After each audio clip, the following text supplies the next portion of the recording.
ஸ்தோத்திரம். கர்த்தாவே மே துதிக்கிறோம், மே ஸ்தோத்திரிக்கிறோம். உங்களுக்கு நன்றிப்பா.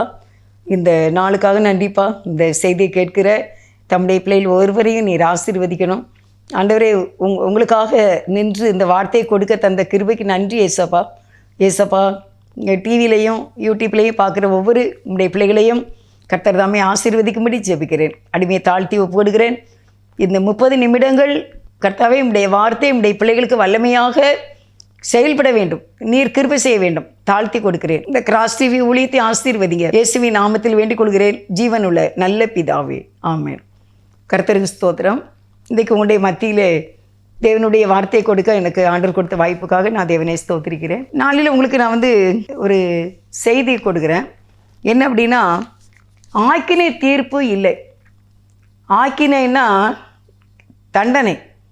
தண்டனையுடைய தீர்ப்பு, அறிவிப்பு, தண்டனையின் அறிவிப்பு உங்களுக்கு இல்லை. அப்படின்னா எப்படி இருந்தால் இந்த தண்டனை கிடையாது, இந்த தீர்ப்பு கிடையாது அப்படின்னு சொல்லி நம்ம பார்க்க போகிறோம். அதுக்கு முன்னால் 2 நாளைக்கு முன்பாக எங்கள் வீட்டில் நடந்த ஒரு சின்ன சம்பவம். என்ன அப்படின்னா, எங்கள் தெரு ஒரு 40-50 அடி அகலமான ஒரு ரோடு. அங்கே அந்த ரோட்டில் ஒரு பெரிய வீட்டில் ஒரு பெரிய வேப்ப மரம் இருந்துச்சு. பெரிய வேப்ப மரம். ஆனால் இலையுதிர் காலம் வரும்ல, மே மாதத்தில் அந்த காற்றடிக்கும்ல, அப்போ பார்த்திங்கன்னா அந்த மரத்தில் இருந்து இலைகள் உதிர்ந்து காற்றில் எங்கள் தெருவெல்லாமே அந்த காஞ்ச இலையாக தான் கிடக்கும். எங்களுக்கு வீட்டுக்குள்ளேயும் வந்துடும். வீட்டுக்குள்ளே வாய்க்கால் இருக்குது, வெளியே தெருவில் வாய்க்கால் இருக்கலாம், எல்லாமே இந்த வேப்ப இலையாக தான் இருக்கும். எங்கள் வீடே ஒரு கேம்பஸுக்குள்ளே தான் இருக்குது. ஆனாலும் மேலே உயரமாக இருக்கிறதுனால, மரம் ரொம்ப உயரமாக இருக்கிறதுனால அது காற்றடிச்சு உள்ளே எல்லாமே 2-3 வாய்க்கால் இருக்குது, எல்லாமே இந்த வேப்ப இலையாக தான் நிறைஞ்சி இருக்கும். எல்லாருமே சொல்லுவாங்க, எதுக்கு இந்த மரத்தை வச்சுருக்காங்க, இவ்வளோ பெரிய இலையாக அடைக்குது அப்படின்லாம் சொல்லுவாங்க. கடைசியில் அவங்க அந்த மரத்தை வெட்டிட்டாங்க. இப்போ ஒரு 4 நாளைக்கு, ஒரு வாரத்துக்கு முன்னால் வெளியே குப்பை வைக்கிற இடம் இருக்குது எங்கள் தெருவில். அந்த குப்பை வைக்கிற இடத்துல ஒரு வேப்பங்கன்று, இவ்வளோ உயரத்துக்கு ஒரு வேப்பங்கன்று வளர்ந்து இருந்துச்சு. அப்போ நான் இதை வெளியே குப்பை வைக்க வரும்போது பார்த்தேன், இதில் வேப்பங்கன்று இருக்குது. ஐயோ, இது வளர்ந்தால் நல்லது தானோ, நல்லா நிழலாக இருக்குமே அப்படின்னு நினச்சேன். பிறகு நினச்சேன், அந்த வேப்ப மரம் மாதிரி இதுவும் வளர்ந்து இலைன்னா நேராக எங்கள் கேம்பஸுள்ள வாசலுக்கு தான் நிறைய வரும், காண அடைக்கும், எல்லாமே இதான் பிரச்சனை அப்படின்ட்டு அதை ஒடிச்சு விட்டேன். எல்லா இந்த கண்ணுகளையும் ஒடிச்சு விட்டேன். வேரோடு பிடுங்கி பார்த்தேன், பிடுங்க முடியலையே அப்படின்ட்டு சரி அதை கொஞ்சத்தை மட்டும் உடச்சி போட்டுட்டு போயிட்டேன். அப்புறம் இப்போ ஒரு 10 நாளைக்கு மேலே இருக்கும். முந்தா நாள் நான் வெளியே குப்பை வைக்க போகிறேன். அது வளர்ந்துச்சு. இப்போ இவ்வளோ உயரம் வளர்ந்து அப்படியே கொப்பும் கலையுமா பயங்கரமாக இருக்குது.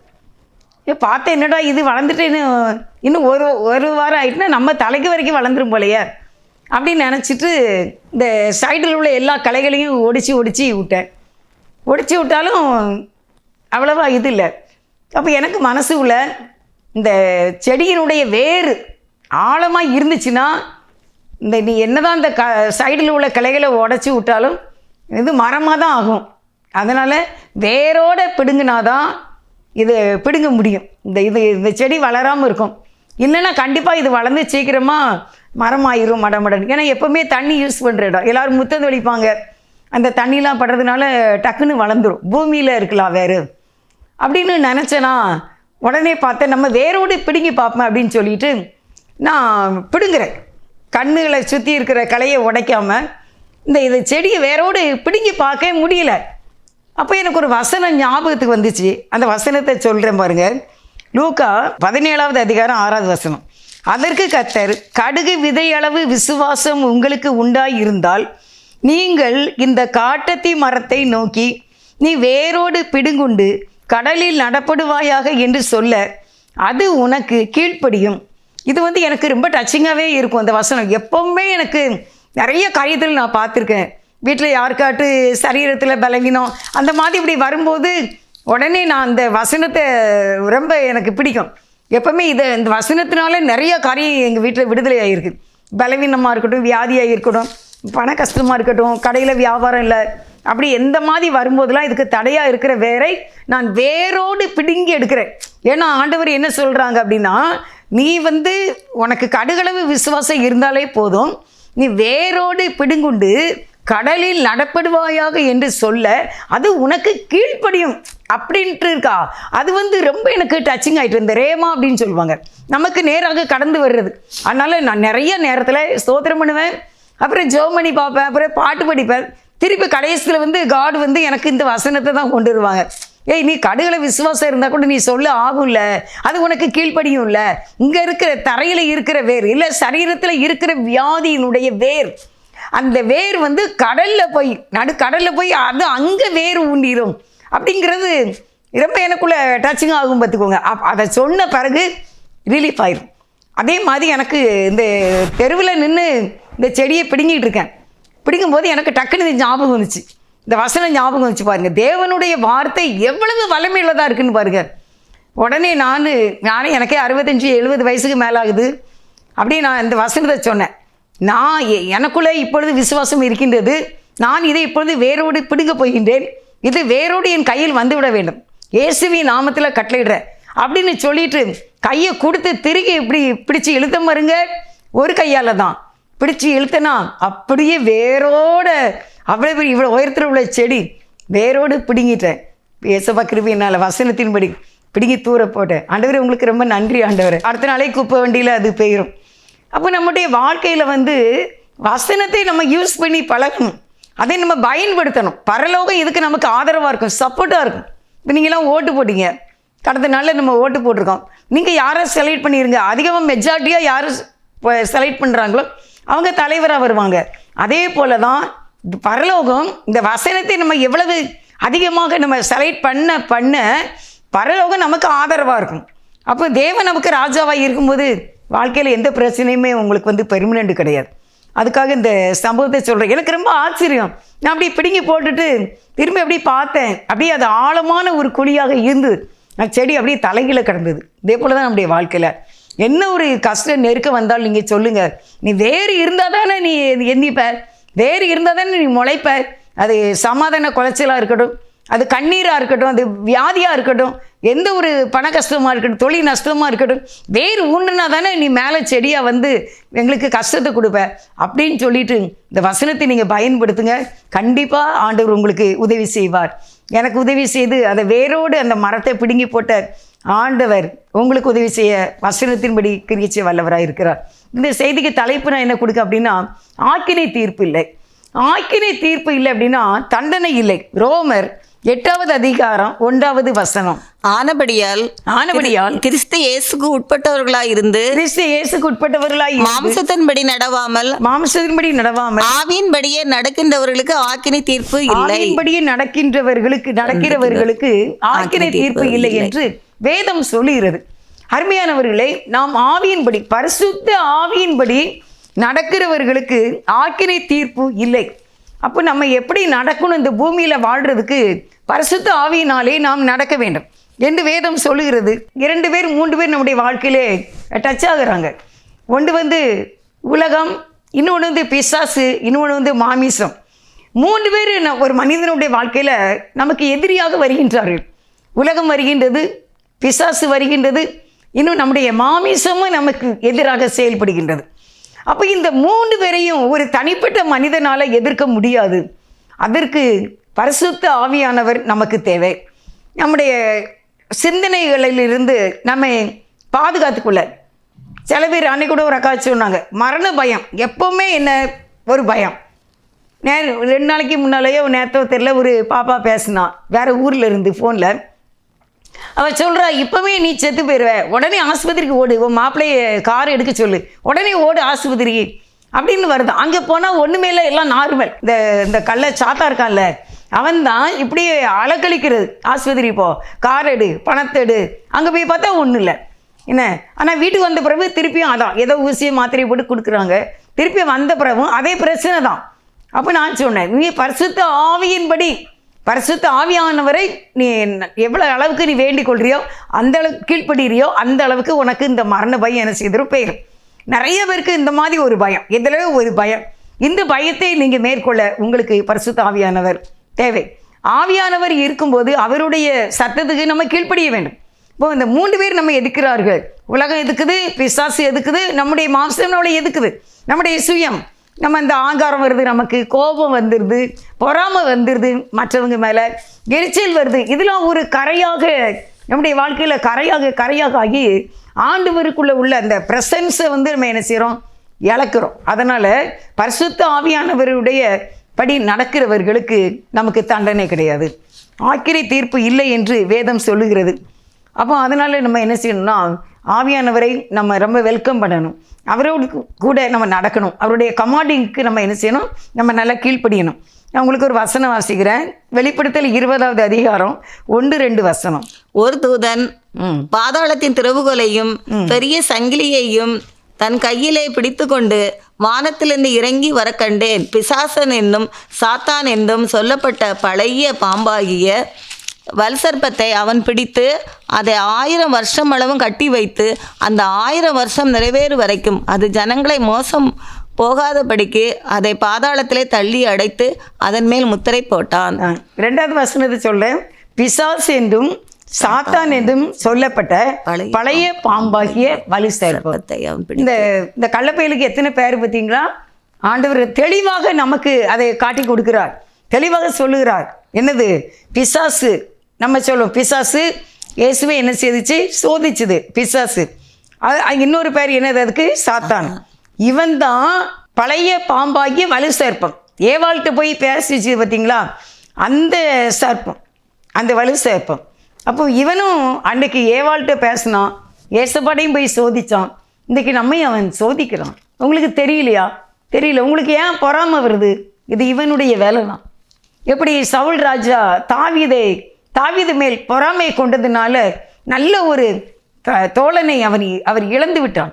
தேவனால் தெரிந்து கொள்ளப்பட்ட தாவீது ராஜாவை அவன் இழந்து விட்டான். அவன் பொறாமை கொண்டதுனால அவனுடைய ஸ்தானத்தில் தேவன் தாவீது ராஜாவை அபிஷேகம் பண்ணி வச்சார். இன்னைக்கு உங்களுக்குள்ள பொறாமை இருக்குதா? நீ யோசித்து பாருங்க. நீங்கள் சாதாரணமாக நம்ம நினைப்போம், ஆனால் அப்படி இல்லை. அது பொறாமையாக இருக்கும்.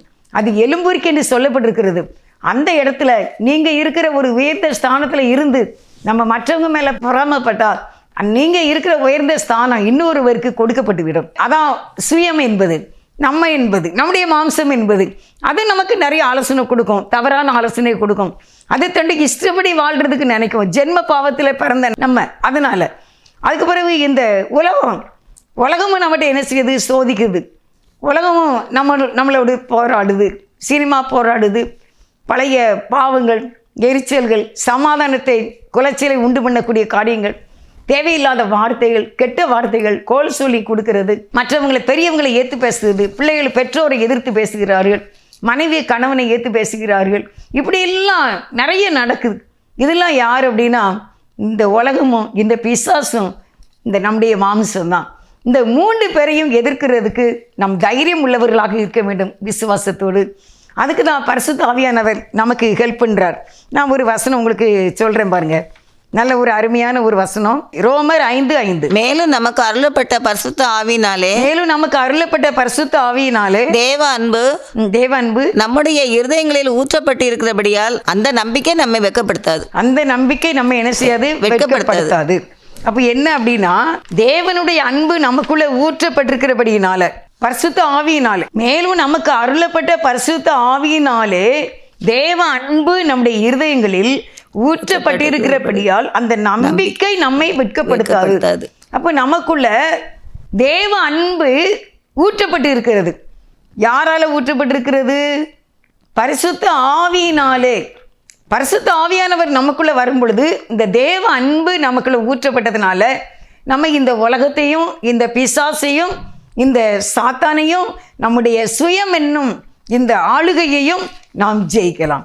அது நம்மை வெட்கப்படுத்தாது, பரிசுத்த ஆவியானவருடைய கிருபையினால். அப்போ இன்றைக்கு நீங்கள் பலவிதமான சோதனைகளிலே கஷ்டப்படுகிறீர்கள். தேவையே இல்லை அருமையானவர்களே. சோதனை வரும், அது உங்களை உருவாக்க தேவன் அனுமதிப்பார். நாம் நம்மை ஆராய்ந்து பார்த்து நமக்காக உதவி செய்யக்கூடிய, ஆறுதல் படுத்தக்கூடிய, நம்மை நடத்தக்கூடிய பரிசுத்த ஆவியானவரை நாம் அண்டிக் கொள்ள வேண்டும். அவரிடத்தில் நீங்கள் காத்திருக்க வேண்டும். நீங்கள் அமர்ந்து அவரிடத்துல அந்த பிரசன்னத்தை கேட்டு ஜெபிக்க வேண்டும். ஆவியானவரே, எனக்கு முடியல,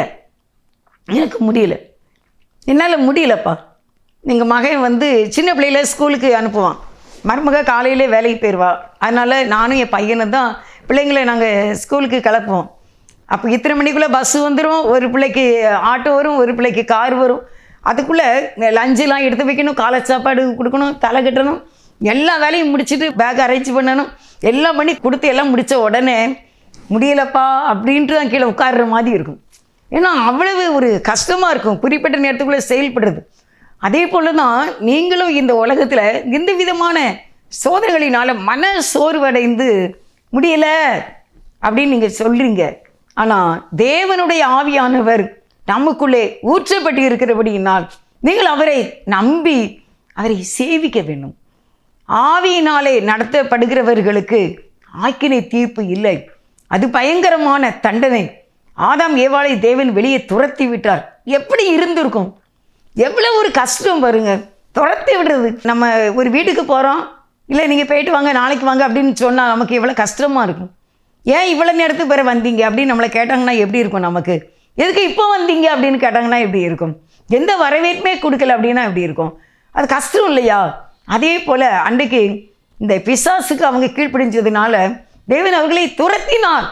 இன்றைக்கு நாமும் அப்படி துரத்தப்படக்கூடாது என்பதற்காக இந்த செய்தியை தேவன் நமக்கு தந்திருக்கின்றார், உங்களுக்கு எனக்கும். அப்போ நம்ம ஆவியினாலே, பரிசுத்த ஆவியினாலே நடத்தப்பட வேண்டும், மாம்சத்தின்படி நடத்தப்படக்கூடாது. நீங்கள் கூட பாருங்களேன், அந்த ரோமர் 8:2 பாருங்கள். கிறிஸ்து இயேசுவினாலே ஜீவனுடைய ஆவியின் பிரமாணம் என்னை பாவம் மரணம் என்பவைகளின் பிரமாணத்தினின்று விடுதலையாக்கிட்டே. கிறிஸ்து இயேசுவினாலே ஜீவனுடைய ஆவியின் பிரமாணம் பாவம் மரணம் என்பவைகளில் நின்று நம்மை விடுதலை ஆக்கிட்டே. விடுதலை என்பது ஒரு பெரிய காரியங்க, அது லேசான காரியம் கிடையாது. விடுதலை என்பது ரொம்ப சந்தோஷமான ஒரு காரியம். ஒரு ஃபெயில் ஆர்டருக்கே ரொம்ப சந்தோஷப்படுவாங்க. நாம் முழுமையான விடுதலை எப்படி இருக்கும்? நான் ஒரு 10-15 ஆண்டுகளுக்கு முன்னால் ஒரு சகோதரி என்னை துணைக்கு கூப்பிட்டாங்க.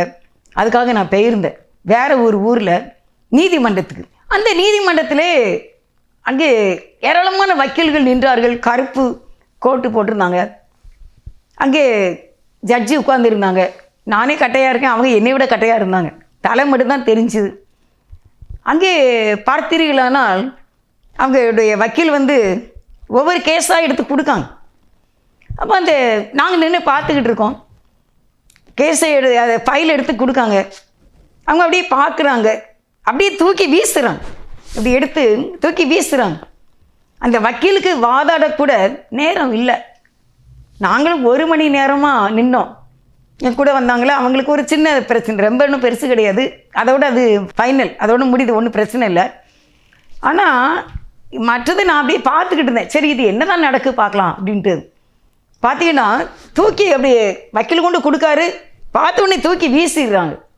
டைமே இல்லை, வாதாடுறதுக்கு டைமே இல்லை. ஒரு வக்கீலுக்கு 20,000 கொடுத்துருக்காங்க, ஆனால் வக்கீல் பேச டைம் கொடுக்க மாட்டேங்காங்க. ஏன்னா கேஸ் அப்படி பயங்கரமான கேஸ். அப்படி நானும் பார்த்துக்கிட்டே இருக்கேன். ஒரு ஃபெயில் ஆர்டர் கூட யாருக்குமே கொடுக்கல, தற்காலிக விடுதலை. சரி உங்களுக்கு ஜாமீன் சொல்லுவாங்கள்ல, ஜாமீன் கூட கொடுக்கல பார்த்துக்கோங்க. கொடுக்காம அப்படியே அந்த ஒவ்வொரு வக்கீல் அந்த இது டைம் போயிட்டே இருக்குது. யாருக்குமே எதுவுமே அவங்க ஒரு விடுதலையின் செய்தி சொல்லவே இல்லை. அவங்களே பெல் அடிச்சுட்டாங்க. நாங்கள் போனோம்ல, அவங்களுக்கும் அது முடிஞ்சிட்டு. மற்றபடி விடுதலையின் செய்தி அவர்கள் கூறவே இல்லை. அடுத்து பெல் அடித்த உடனே அந்த கோர்ட்டு முடிஞ்சிட்டு, அது சிவில் போல், அதோட எனக்கு அதை பற்றி தெரியாதுல, அது முடிஞ்சிட்டு. உடனே அவங்க போயிட்டாங்க. அப்படின்னா கீழே வந்த பிறகு நான் இதெல்லாம் பார்த்துட்டு நான் வெளியே ஓடியே வந்துட்டேன். எப்போ அந்த கிரவுண்டுக்குள்ளே நிற்க முடியாது நம்மளால். பார்த்தீங்கன்னா பறக்கும் படை மாதிரி கருப்பு கோட்டில் ஏராளமான வக்கீல், லிஃப்ட்டு வருது, லிஃப்ட்டில் ஏறி போய் அங்கே லிஃப்ட்டில் போய்கிட்டே இருக்காங்க, ஒரு பக்கம் வந்துகிட்டே இருக்காங்க நீதிமன்றத்தில். இந்த உலகத்தில் உள்ள இந்த காரியத்துக்கு இந்த நீதிமன்றத்தில் வந்து இப்படி கஷ்டப்படணுமா? இப்படி கஷ்டப்படணுமா? ஏன் பொறுத்துக்கிட்டது இல்லை? ஏன் சகித்துக்கிட்டது இல்லை? இப்படி இந்த இடத்துக்கெல்லாம் நம்ம வரக்கூடியவர்களா? வரக்கூடாது. அதை விட நாம் சகித்து கொள்ள வேண்டும். அப்படிலாம் நம்ம ஆயிடக்கூடாது. நமக்கு இப்படி ஒரு நாள் தேவனுடைய சன்னிதானத்தில் ஜட்ஜ்மெண்ட் இருக்கக்கூடாது. தேவன் நம்மை அரவணைக்கக்கூடிய கேட்டகரியில் நம்ம இருக்கணும். நம்மளுடைய ஃபைலை பார்க்கும்போது நீதிமான் என்று எழுதப்பட்டதாக இருக்கும்போது நாம் இயேசுவோடு கூட அவருடைய ராஜ்யத்தை, இயேசுவினுடைய ராஜ்யத்தை நாம் சுதந்திரிப்போம். அதை நாம் சிந்தனையில் வைக்க வேண்டும். அதுக்கு தான் ரோமரில் எழுதியிருக்காரு பவுல், நீ ஆவியின்படி நடந்தால் உனக்கு தண்டனை இல்லை, அப்படி ஒரு தீர்ப்பு உனக்கு இல்லை. அப்படி இதுக்கு நீங்கள் ஆண்டவர்கிட்ட கேளுங்க. நான் என் சுயத்தின்படி நடக்க மாட்டேன், என் சுயத்தின்படி நான் பேச மாட்டேன், மௌனமாக இருப்பேன், தேவனுடைய ஒத்தாசையை நான் தேடுவேன். அப்படிதான் ஆண்டவர் நம்ம கற்றுக் கொடுக்கிறார். ஆவியானவர் கற்றுக் கொடுக்கிறது என்ன? பொறுத்துக்கோ, தேவனுடைய ஆலோசனையை தேடு. நீதிமன்றத்திலே அந்த நீதிபதியை பார்த்தேன். அவருடைய முகம் என்னதான் கலராக இருந்தாலும் அவங்களுடைய பார்வைகள் கடினம் உள்ளதாக இருக்கின்றது. பக்கத்தில் நிற்கிறாங்க குமஸ்தாவை, அவங்களுமே சீரியஸாக தான் இருக்காங்க. குண்டில் ஏற்றி விட்டுருக்கிறவங்கள பார்க்கும்போது சீரியஸாக தான் பார்க்காங்க. இறக்கத்தை அங்கேயும் நான் காணவில்லை. இன்னும் ஒருத்தங்க ஃபைல் எடுத்து கொடுக்காங்க, கவர்மெண்ட் வக்கீல் நிற்காங்க, மக்களுக்காக வழக்காடக்கூடிய அவங்களோட சொந்த வக்கீல் நிற்கிறாங்க. எல்லாருமே சீரியஸாக தான் இருக்காங்க. ஒரு கருணையை அந்த நீதிமன்றத்தில் நான் பார்க்கவில்லை. அப்படியே நான் என்னுடைய ஜெபம் எவ்வளவு அதிகமாக நம்ம பரலோக ராஜ்யத்துக்கு போகணும், இந்த மக்கள் வரணும், நம்ம குடும்பம் வரணுங்கிறது ஆதங்கம் எனக்கு அதிகமாக இருந்தது. அதான் இந்த செய்தி நான் இதில் சேர்த்துருக்கேன் உங்களுக்கு. அருமையானவர்களே, இந்த நீதிமன்றத்துக்கு ஒரு நாள் போகக்கூடாது. நான் பரலோக ராஜ்யத்தில் என் தேவன் நம்மளை கூடணும். என் பிதாவினால் ஆசீர்வதிக்கப்பட்டவர்களே, நீங்கள் சந்தோஷமாக வாங்க, உங்களுக்குன்னு ஒரு ராஜ்யம் இருக்குது அப்படின்னு நம்ம விசுவாசிக்க வேண்டும். ஆவியானவருக்கு கீழ்ப்படிய வேண்டும். சாத்தானும் நம்மோடு போராடிக்கிட்டே தான் இருப்பான். அவன் இப்படி சொல்லு அப்படி சொல்லி எடுத்து கொடுப்பான். இந்த பிசாசும் எடுத்து கொடுப்பான். அந்த காலத்தில் இந்த காலத்தில் அப்போ நடந்துச்சுல, இப்படி நடந்துச்சுல அப்படின்னு குற்றவாளியாக எடுத்து கொடுத்துக்கிட்டே இருப்பான். நம்ம அதுக்கு கீழ்ப்படியக்கூடாது. நாம் ஆவியானவருக்கு கீழ்ப்படிய வேண்டும் அப்படின்னு சொல்லி இதை நம்ம பார்க்கிறோம். ஏசாயா 27வது அதிகாரம் 2-3 வசனத்தை வாசிப்போம். அக்காலத்திலே நல்ல திராட்சரசத்தை தரும் திராட்சை தோட்டம் உண்டாயிருக்கும், அதை குறித்து பாடுங்கள். கர்த்தராகிய நான் அதை காப்பாற்றி அடிக்கடி அதற்கு தண்ணீர் பாய்ச்சி ஒருவரும் அதை சேதப்படுத்தாதபடிக்கு அதை இரவும் பகலும் காத்து கொள்வேன். வாங்க, எனக்கு ரொம்ப பிடிச்சமான ஒரு வசனம். நீங்கள் 2வது வசனத்தில் பார்த்தீங்கன்னா, அக்காலத்திலே நல்ல திராட்சரசத்தை தரும் திராட்சை தோட்டம் உண்டாயிருக்கும், அதை குறித்து பாடுங்கள். அந்த நல்ல திராட்சை தோட்டம் ஆண்டவருடைய திராட்சை தோட்டம். அந்த தோட்டத்திலே நாம் நாட்டப்பட்டு இருக்கின்றோம். ஆண்டவர் திராட்சை செடியாக இருக்கின்றோம், கொடியாக இருக்கின்றோம். அதற்கு அவர் அடிக்கடி நீர் பாய்ச்சுகிறார். அடிக்கடி நான் எப்படி இருக்கு பார்த்தீங்கன்னா, காப்பாற்றி நம்மை காப்பாற்றி அடிக்கடி அதற்கு தண்ணீர் பாய்ச்சிக்கிட்டே இருக்கார். தண்ணீர் பாய்ச்சி ஒருவரும் அதை சேதப்படுத்தாதபடிக்கு இரவும் பகலும் காத்துக்கொள்வார்.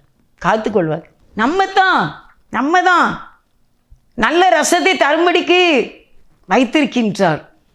அடிக்கடி உங்களுக்கு அவர் ஆவியானவருடைய வார்த்தை கொடுக்கின்றார், வசனத்தை கொடுக்கின்றார், உங்களை ஆற்றுகின்றார், தேற்றுகின்றார். நான் கீழ்ப்படிய மாட்டேங்கிங்களா? எவ்வளோ நன்மை செய்திருக்காங்க ஆண்டவர், ஆனாலும் விசுவாசம் இல்லையே, குறைஞ்சி போயிருத, கஷ்டமாக இருக்குல்ல. நம்ம ஊழியத்தின் பாதையில் சில பேருடைய விசுவாசம் குறைஞ்சி அவங்க சோர்ந்து போகும்போது ரொம்ப மனசு கஷ்டமாக இருக்குது. ஆண்டவர் எவ்வளோ நன்மைகளை செய்திருக்கிறார், எத்தனை மரண கட்டுகளிலிருந்து விடுதலை கொடுத்திருக்கிறார், எத்தனை வியாதிகளிலிருந்து விடுதலை கொடுத்திருக்கிறார், பிள்ளைகளை ஆசீர்வதித்து வச்சிருக்கிறார், திருமண காரியங்களை நடத்தி கொடுத்திருக்கிறார், நல்ல உணவு தந்திருக்கிறார் இன்று வரைக்கும். ஆனாலும் ஒரு சிறு சம்பவம் பிரச்சனை வரும்போது சோர்ந்து போகின்றார்கள். தேவனை சார்ந்து கொள்ள முடியவில்லை, ஆலயத்துக்கு வர மனசு இல்லை, ஜெபிக்க மனசு இல்லை, வேதம் வாசிக்க மனசு இல்லை. அப்படிலாம் இருக்கக்கூடாது. இதெல்லாம் யாருடையதுன்னா, அந்த சாத்தான் என்றும் பழைய பாம்பென்று சொல்லப்பட்ட அந்த சர்ப்பம், வலு சர்ப்பத்தோடு நாம் நடக்கக்கூடாது. நாம் ஆவியானவரோடு கூட நடக்க வேண்டும். ஆவியானவரோடு கூட நாம் நடந்தால் நமக்கு தண்டனை இல்லை என்று இன்றைக்கு தேவனுடைய வார்த்தையின்படி உங்களுக்கு இந்த செய்தி நான் சொல்லுகின்றேன். அருமையானவர்களே, இந்த 30 நிமிட இந்த செய்தி நீங்கள் கண்டிப்பாக கேட்க வேண்டும். ஆண்டவர் இரவு பகல் நம்மை காத்துக்கொள்வார். நாம் ஆயத்தமாக இருக்க வேண்டும். 1984 ஆண்டு இந்திரா காந்தி அம்மையார் கொலை செய்யப்பட்டார்கள். அவர்கள் பிரதமராக இருக்கும்போது அவர்கள் எப்பவுமே இரும்பு குண்டு தொலைக்காத ஒரு ஜாக்கெட்டு போட்டிருப்பாங்களாம்மா. அன்றைக்கு அவர்கள் அந்த 31ஆம் தேதி ஆகஸ்ட் நினைக்க, நான் அதை எழுதாமல் வந்திருக்கேன், 1984 ஆண்டு அந்த நேரத்தில் அவங்க இரும்பு துளைக்காத அந்த ஜாக்கெட்டை அவங்க போடலை. சாதாரண ஒரு ஆடைகளே 50 அடி தூரம் தானா. அவங்க வீட்டுக்கும் ஆஃபீஸ்க்கும் 50 அடி நடக்கணும், அவ்வளோதான். அப்போ எவ்வளோ சீக்கிரம் 5 நிமிஷத்தில் நடந்துடலாம். அதனால் எதுக்கு அந்த குண்டு துளைக்காத ஜாக்கெட்டு போடணும் அப்படின்னு சொல்லிட்டு அவங்க அதை போடலை. அலர்ட்டாக இருக்கலை. இதை அந்த மெய்காப்பாளன் பார்த்து விட்டான். இவங்க இன்றைக்கு இந்த ஜாக்கெட்டை போடலை. அதனால் சுடக்கூடிய வாய்ப்பை அவன் கண்டுகொண்டான்.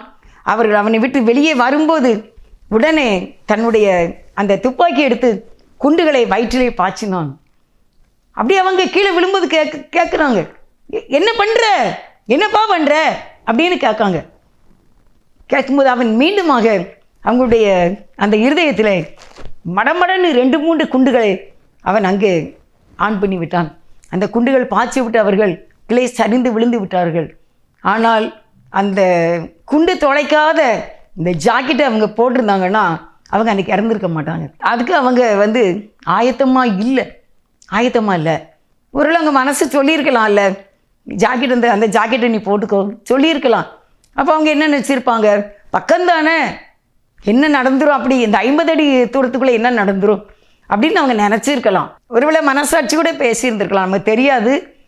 அதனால் ஒரு பெரிய பிரதமரை நாம் இழந்து விட்டோம். பிரதமர் இந்திரா காந்தி இருக்கும்போது சொல்லுவாங்க, நான் இங்கே அரசியலெல்லாம் பேசலை, நான் சின்ன பிள்ளையாக இருக்கும்போதே சொல்லுவாங்க, ஏன் நம்ம இந்தியா மட்டும் பாதுகாக்கப்படுது, எல்லாருக்குமே நம்ம இந்தியா சப்போர்ட் பண்ணுது அப்படின்போது இந்திரா காந்தி மூலமாக நம்முடைய இந்தியா சமாதான நாடாக இருக்கிறது. எந்த நாட்டுக்கும் இந்தியா விரோதி கிடையாது. இந்தியா எல்லா நாட்டோட சமாதானமாக இருக்கும், சமாதானத்தை உண்டு பண்ணக்கூடிய நாடு தான் இந்தியா அப்படின்னு சொல்லி பேசிக்கிட்டு இருந்தாங்க. எங்கள் அண்ணன்மாரெல்லாம் பேசுவாங்க. அதை வச்சு சொல்கிறேன், மற்றபடி நான் அரசியல் பேச வரல, எந்த கட்சியை நான் சொல்ல வரல. அருமையானவர்கள், ஆனால் அவங்க ஆயத்தம் இல்லாததுனால, அந்த குண்டு தொலைக்காத ஜாக்கெட்டு போடாததுனால அன்றைக்கு அவர்கள் மடிந்து விட்டார்கள். அருமையானவர்களை, இன்றைக்கு நாம் கூட ஆயத்தமாக இருக்க வேண்டும். எப்பொழுது நமக்கு ஹெல்ப் பண்ணக்கூடியது பரிசுத்த ஆவியானவர் தான். பரிசுத்த ஆவியானவர் என்கிட்டலாம் அப்படியே என் வாய்க்கிட்ட என்கிட்ட ஒரு நாள் பேசினார். என்னை மறப்பதற்கு நான் அநீதி உள்ள கடவுள் கிடையாது அப்படின்னு பேசினார். தேவன் அல்லவே. எப்படி இருந்துச்சு தெரியுமா?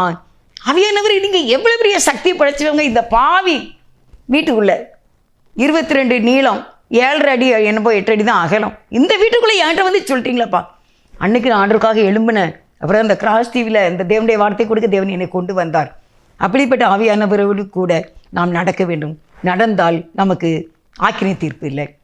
நாம் ஆண்டவருக்கு கீழ்ப்படிய வேண்டும், தேவனை சார்ந்து கொள்ள வேண்டும், ஆவியானவர்கிட்டே நம்ம ஜெபிக்க வேண்டும், அப்படியே கமாண்டி கீழ்ப்படிய வேண்டும்.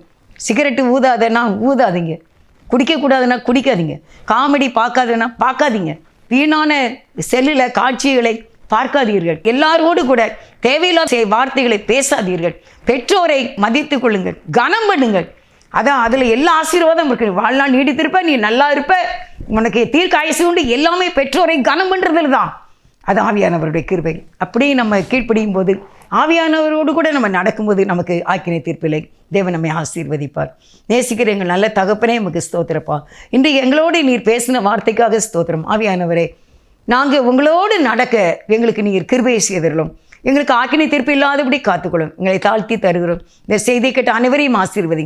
பிதா, குமாரன், பரிசுத்தாவியின் நாமத்தினாலே ஜெபிக்கின்றேன், வேண்டிக் கொள்கின்றேன், தாழ்த்தி அர்ப்பணிக்கின்றேன். இயேசுவின் நாமத்தில் நல்ல பிதாவே, ஆமென். God bless you.